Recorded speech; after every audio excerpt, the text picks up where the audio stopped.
Hi there, Francis here from the Multi-Let Cash Flow System, and today I'm joined on the couch by Hitesh. How you doing, Hitesh? Francis, Are we going to do that all right, special we can do that, kind of yeah. handshake? Yeah. I don't know what I'm doing. So, hey, Hitesh, so we were just having a chat before, and you've been working in property full-time about 5 or 6 years? Is that right? Full time is actually only since mid 2015. Oh, right. Okay, But I've got that part completely time, wrong. part time, Yeah, part time okay. in property Yeah. since 2009. All right, okay. So, what were you doing before you got into property, before property popped up on the radar, let's say? I spent about 10 years working for a large corporate, a relatively interesting company. They sell locks, so they're manufacturers of locks actually. And Would that be Yale by any chance? it was indeed Yale, absolutely. I think it's okay to say the brand, that's all right. Yeah, that's fine. A bit of extra promotion for them. Wow. Nothing wrong with that.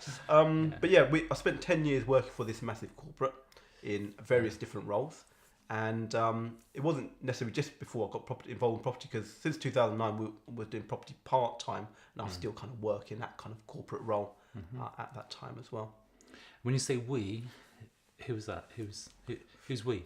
My wife, my good wife and myself. Yeah. Yeah. Okay. So how are things for you before you got into property? Because a lot of people seem to make the jump from property to escape from something. So was life okay for you before, or were you doing too many hours? Was it family? What was going on? Yeah, I mean, and when I first started doing property first, part-time, so in 2009, when we first started buying property, it was on the back of reading Rich Dad, Poor Dad. It's that kind of iconic book, isn't it? Yeah, that which we all do. seems to have read. And light bulbs went off in my mind in terms of, what's possible. The idea about passive income, sounds great. And I really saw property as my way forward. So at that time, I was relatively happy working for somebody else, making somebody else rich, working with all those hours, probably because I wasn't really aware of what is possible. So it was okay. But as the years went by, I think it was probably around 2012, 2013, where I started to switch in my mind thinking, do you know what? I'm spending a lot of time kind of working for this company, making someone else rich.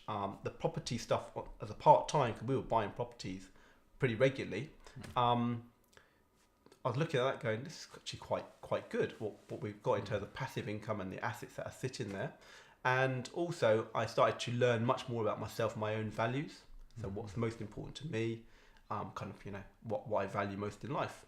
And I could see that my work was in conflict with some of my highest values. Interesting, isn't it? There's a thing that I read somewhere, I'm forgetting which book. It said once you start on the road to be an entrepreneur, it's really hard to turn back, because you can't, and I think I made up this word myself, you can't un-entrepreneurialize yourself. Once you get the thoughts in your head, you're on that path, and it's so hard to stop that and go back. So we were talking, I get things wrong a lot about when we first met, because it's all a bit kind of grey to me. I thought we met at the Berkshire Property Meet, but you told me that's not the case. So we met, but I do recall having a good conversation with you, sat in the front row at the Berkshire Property Meet, which is on a break, we think, for a while. We'll see. But we met before that. You came on the training first. We had a phone call. Yeah. Was that right? That's right, yeah. It was in mid 2015 when I did the MLCS rent-to-rent training. So I think I probably phoned you around January. So I'd got, you were recommended as the kind of leading rent-to-rent training company. Stop. But a number of people had referenced yourselves. I thought I really want to focus on rent-to-rent as my primary strategy. Mainly probably because I kind of spent a lot of my own savings and money buying assets, and I could see that this was a really great way for me to actually make that bridge and leave my job and go full-time in property. So absolutely called you. I think it's probably New Year of 2015. And we had a chat, and you were very influential. And and in, I think it was probably April or May 2015. I did the training. So that was so how have things gone for you since then? What's life like now, and how many deals have you got? Say, have you focused on rent to rent? Have you gone into other things? So it's gone really good. In fairness, so once I finished the training course, it took me quite a long time to find my first deal. And I don't think that's a reflection on the course or anything like that. No, it was it's just, okay. and I think It's everyone's just the way- circumstances are different. Yeah. For whatever reason, it didn't. I've got to take the responsibility myself. It took me probably 7 months to find my first deal. But once I got that first deal, I leveraged it, and I've then gone on to do another 3 rent-to-rent deals, run them as HMOs. So we've got those 4 units. What we've also done is we've looked onto the service accommodation side of things as well, but we've used the principle that you teach in terms of rent-to-rent to get those service accommodation units. So we've got 9 service accommodation units that we're. So that's 3 rent-to-rents, and you still have those? You said 3? 4. Oh, 4. 4 sorry. HMO rent-to-rents, and then 9. And that's over a period of how long? If you condense so, that down. Over the period of 12 months. So November 2015 was when I picked up my very first HMO rent-to-rent. So is that pretty good? I'm talking to the camera now. Is that good? I think that's pretty good, Hitesh. That's something to be immensely proud of, I would say. 6 months to get your first deal, or 7, might you said. It took me and Emily probably 6 as well. So I think that's it's absolutely fine, to get your first deal. So I wouldn't kind of beat yourself up over that at all. Yeah, I know. It's a really interesting because it was very up and down those first 7 months. Yeah. And I think you doubt yourself a lot. And you find yourself, and you find yourself, and also I think in this time, I've learned a lot more about myself and my values, and I kind of make a lot of my decisions based on my values now, which is really important for me. So, Hitesh, can you tell us a bit more detail about a deal, one of your serviced apartment deals? Have you got the numbers in your head? Sure. Yeah. We have an apartment it's a 2-bedroom flat. It's right next to the main train station. And where is that? At Watford. Okay. So right next to Watford Junction Station. It's literally, you come out and it is right next to it. So location's really good. So is that good because it's really close? But is there an issue at all with noise for the people? No, Nobody's ever said? Nobody's ever mentioned it. No, absolutely no, not at all. So that flat, we've had that only probably about 3 months now, 3 months. So it's relatively early days, but we're rent-wise, we're paying the guaranteed rent £1,000 a month for that, and we kind of, after all the costs, we're netting around, and bear in mind we've only had a couple of months now, so I think we were probably around about £700, £800. So that's a good way. Net profit, on that. Are you hands off on this? How kind of hands on are you? I'm actually pretty hands off. Yeah. Although I'm getting much more involved with it as I'm kind of doing a mentorship, and I'm actually learning that I need to revisit some of the areas of the business. But so I'm getting a bit more hands on. But I do have a property manager that's doing a lot of the kind of day-to-day operational stuff. Oh, you need that for sure, and it's a big one, isn't it? I recall the first time I thought I met you, but it was not the first time. But you all seem pretty cool to me, relaxed, and a lot of things just go, So how do you feel now? Because you couldn't be any more relaxed than you are, I think, even the way you're saying you're the coolest, relaxed person, But how's your life though now compared with the old life? How do you feel about it? Yeah, really good. I mean, I think for me, the money's really good. I mean, some of my highest values are kind of my development for myself, my self-account. I'm very self-accountable. That's a word, but hey, I'm very kind of self-accountable. I'm very interested in developing myself, my mindset, and I'm a very independent person. My family are really important to me, as is my business and my wealth. So if I look at those values and where I am now with my property and my business side of things, it aligns with all my highest values. So it helps me to be accountable because my own business.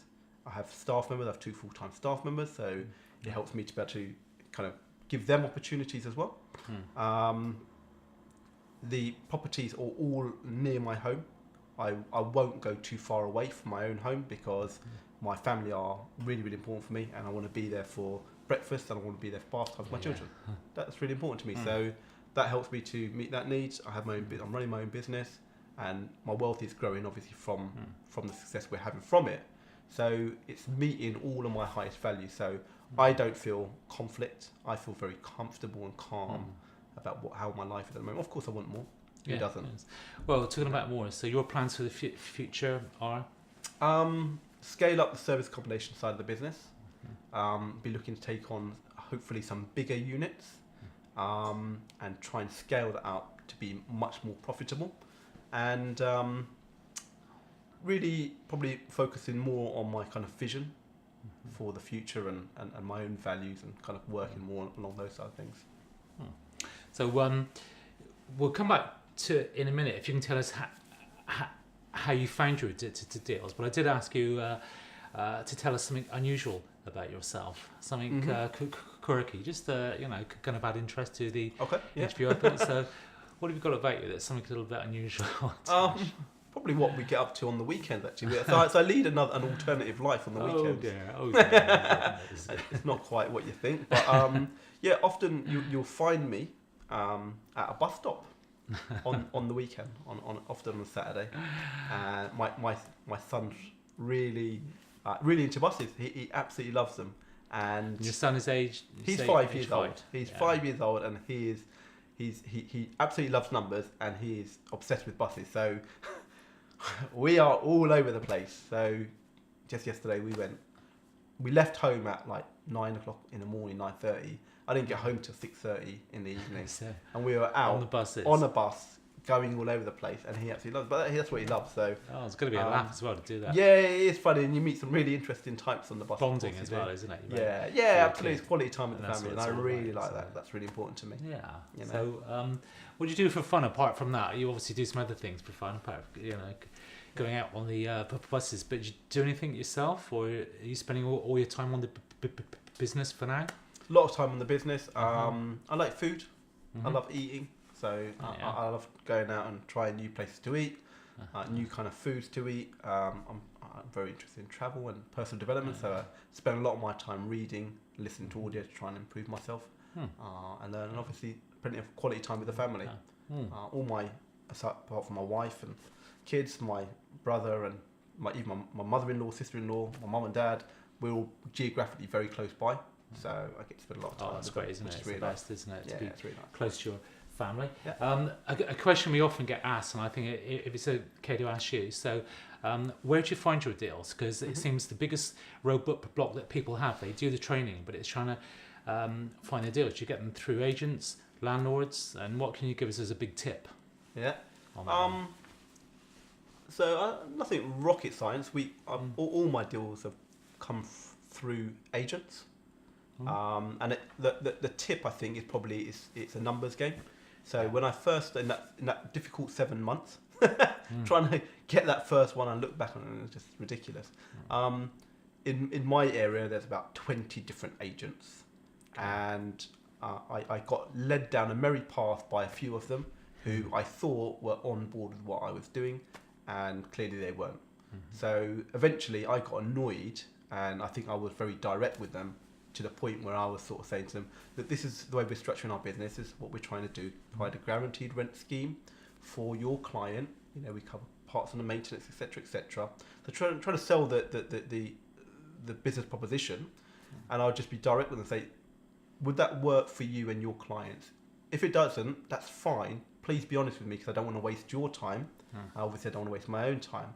And I very quickly found there was probably 2 or 3 agents in my entire area that would work with me. And after that, I just spent all my time with them, which is fine, which is a good thing to do, because for sure. 12 months later, we've been able to secure deals through these agents we spent the effort with, which is really nice.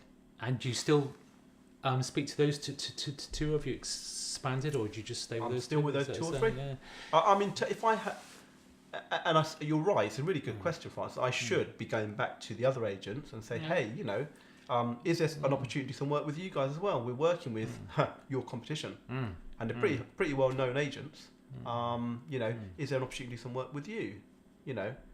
But it's all kind of time and all that sort of thing as well. Well, we found when we got into it, me and Emily, we spoke to 10. We actually got deals of 3 of them. Predominantly, we work with 1, and we find all you need is, if you get an agent on board, who kind of understands you, can feed you a deal every month or 2 or 3. Sure. That's all you need. So it depends. If you want to expand fast, I think, to speak to more. But if you've got a few on board, that's all you need. Also, what I found really interesting, Francis, is I've got one agent in particular who, when I initially knocked on their door, in the first 7 months, they basically told me to get lost. Didn't want to work with me. They've got another branch in a different part of the town. I went to that branch to talk to them about a deal I saw, and I met one lady in there who was so nice, and she really got it, and she went, "Oh yeah, we might be able to do something with you." And I did one deal through her, which is amazing. So now she's now moved branch to that other branch where I first knocked on the door and I got poo-pooed the idea. Interesting. And I'm actually currently working with her, and we're looking at a deal currently, which we might be able to do in the new year. So the tip there is if you go to an agency and you get turned down, sometimes it's not the agency, it's the person. Yeah, for sure. Yeah. And we've done the same kind of so if the person moves, then you stay with them as well. Yeah, so before we start to wind things up, you do have some other interests as well, something else you do, which is such an asset to the community. I think we know what we're talking about. Your locks. Do you want to give us a bit of information? You haven't brought one. I haven't brought one, but basically the proposition is to eliminate mechanical keys. And by eliminating mechanical keys, the way to get through the door is via a PIN code. And the downside with a key-based system is, security in particular. So if someone takes a key, you then got to kind of get new keys cut. They've got a key that potentially can get back into your property. Lose them. Yeah, keys get lost or stolen. So there's security vulnerability. So smart locks, which operate by PIN codes, they increase security levels exponentially, because once someone leaves, you delete their PIN code and just create a new PIN code. So it's really quick. Secondly, it's really efficient from an operational day-to-day perspective. So when I used to look after keys, go to the apartment, forget to take the key. Got to go back to the office to get the key to come back. We've all been there. I've done that before. So it's a really efficient way of kind of managing your properties as well. But they're basically operated off PIN codes instead of having mechanical keys. Right, so if people wanted to contact you for further information about that and to get in contact with you, obviously Hitesh is in the Multi-Let Cash Flow System Facebook group as well. Yep. But if you're not in the group, then how would people contact you? Can email me, no problem. So it's Hitesh, which is HITESH at visionlets.com. And we'll put that on the screen. It should be appearing on the screen probably now underneath us. Brilliant. So Hitesh, thank you very much for coming and spending your time with us. Thank you good very to see much. You, as Thank always. you. Thank you. Do that thing.